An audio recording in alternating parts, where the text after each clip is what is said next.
Gimana? Oke? Sip. Terima kasih Pak sudah hadir. Hai sahabat Top 3, apa kabar? Gimana nih weekend kalian? Seru kan? Pasti seru dong. Nah, Top 3 kali ini, Junita akan menemani teman-teman semua untuk membahas berita-berita terhangat minggu ini versi Kabar Makassar. Kira-kira apa aja ya beritanya? Langsung aja kita masuk ke berita pertama. Atlet dayung asal Kepulauan Selayar yang ikut berlaga pada Pekan Olahraga Provinsi atau Porprov Sulsel di Kabupaten Sinjai dianiaya oleh orang tak dikenal pada Selasa 25 Oktober. Wakil Sekretaris 1 KONI Sulsel yang juga merupakan koordinator pertandingan dan perlombaan Porprov Sulsel, Herman Hading mengungkapkan, insiden penyerangan tersebut terjadi pada atlet dayung Selayar usai pertandingan dayung digelar. Kejadian itu terjadi pukul 5 sore ketika para atlet selesai melaksanakan lomba Dragon Boat. Akibatnya, ada 10 korban yang mengalami luka sobek dan pendarahan. Polisi telah menemukan 2 orang tersangka berinisial DN 24 tahun dan SN 20 tahun yang diringkus di kediamannya Jalan Halim Perdana Kusuma, Kelurahan Lapa, Kecamatan Sinjai Utara, Kabupaten Sinjai, tanpa perlawanan. Saat ini keduanya ditahan di Polres Sinjai guna menyelidiki motif kedua pelaku. Yang kayak gini nggak boleh ditiru ya teman-teman. Semoga kejadian seperti ini nggak keulang lagi ke depannya.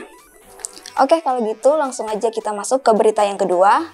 Kali ini berita soal tilang manual yang dihapuskan dan diganti dengan tilang elektronik. Kira-kira gimana ya? Yuk langsung aja kita simak berita lengkapnya.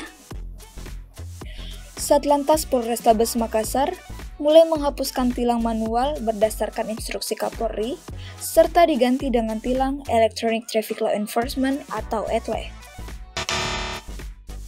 Diketahui, tilang melalui ETLE terbagi atas 2, yakni ETLE statis, merupakan kamera perekam yang ditempatkan pada titik strategis tertentu seperti lampu lalu lintas atau persimpangan jalan. Sementara itu, ETLE mobile merupakan kamera perekam yang ditempatkan di seragam atau kendaraan petugas kepolisian.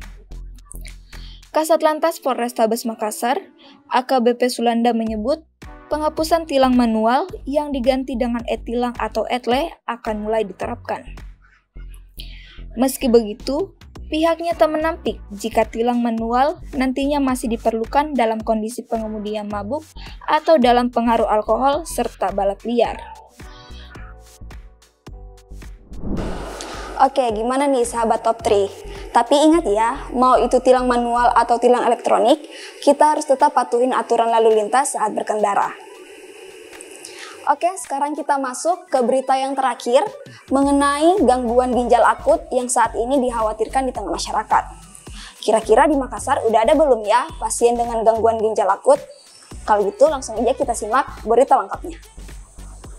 Rumah Sakit Umum Provinsi atau RSUP Wahidin Sudirohusodo Makassar menyebut pihaknya saat ini belum menangani adanya pasien kasus gagal ginjal akut atau acute kidney injuries. Kepala Subbagian Humas RS Wahidin Sudirohusodo, Aulia Yamin mengatakan, saat ini belum terdapat pasien dengan kasus GGA yang ditangani atau mendapat perawatan.